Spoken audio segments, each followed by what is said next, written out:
The media attention he gives them actually ends up promoting them for free. His angry reactions amplify their message, reaching millions of people who might not have seen the original ads. It's almost like Trump is acting as an unpaid promoter for them. Whenever he reacts strongly to a Lincoln Project ad, it likely brings them satisfaction. You might expect a former president to ignore such ads. But Trump often responds, and that's exactly what the Lincoln Project relies on. He reacts to these parody videos in a way that some might compare to a child having a tantrum. His reactions tend to follow a pattern: first denial, then anger, then personal attacks, followed by all-caps social media posts that can appear exaggerated. It resembles his well-known social media response style. Ironically, every time he lashes out about one of these ads, he ends up spreading it further, essentially giving it free promotion. He's amplifying the message of the very people mocking him. What makes these parody ads potentially more effective than typical political attacks is their use of humor, not to portray him as dangerous, but to make him appear foolish. And Trump reportedly dislikes being mocked more than being criticized. When he reacts emotionally to a comedic ad, it can make him appear vulnerable rather than strong, a contrast to the image he tries to maintain. The Lincoln Project also appears strategic with their timing. They often release ads when Trump is likely watching television, especially during Fox News programming. They seem to time their releases to increase the chance of getting a reaction. It's a setup where they win either way. If Trump ignores them, their message still circulates. If he responds, he may appear overly sensitive, giving them even more attention. Every response can reinforce the image they're creating of someone easily provoked. Concerns about privacy, cybercrime, and misuse of personal data are serious. And who has access to your personal information should matter. Critics have accused Trump of prioritizing loyalty over expertise and of using government institutions in questionable ways. Allegations include targeting critics and using the Justice Department for personal disputes.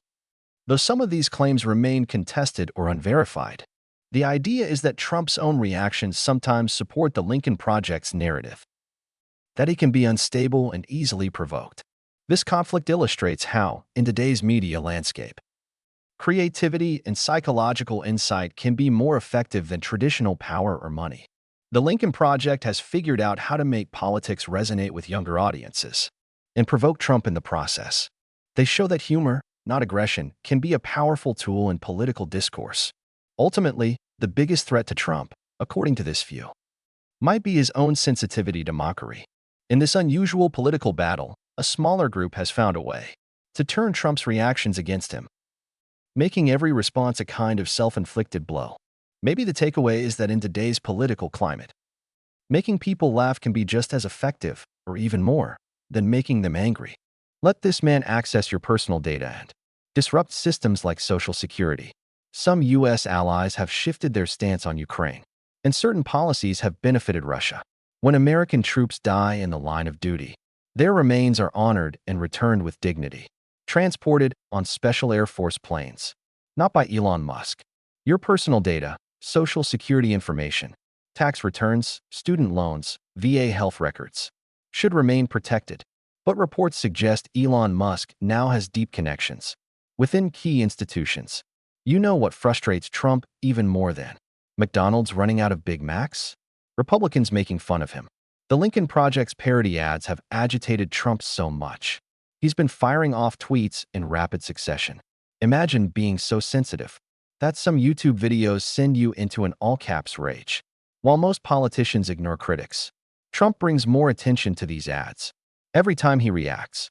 Stick around to see how these sharp, satirical videos are unsettling the former president. Before we continue, a quick favor: if you enjoy this content, please like the video and subscribe to the channel. Over 98% of viewers watch without subscribing. It costs nothing and means a lot to us. Subscribed? Great, thank you. Now, back to the video. Ever wonder how a small group of Republicans became one of Trump's biggest headaches? It's like watching a mouse scare an elephant. The Lincoln Project isn't a typical political group. They're Republicans who rejected Trump and discovered his biggest weakness: ridicule. Most political ads focus on policy, healthcare, the economy, and more. But the Lincoln Project took a different route.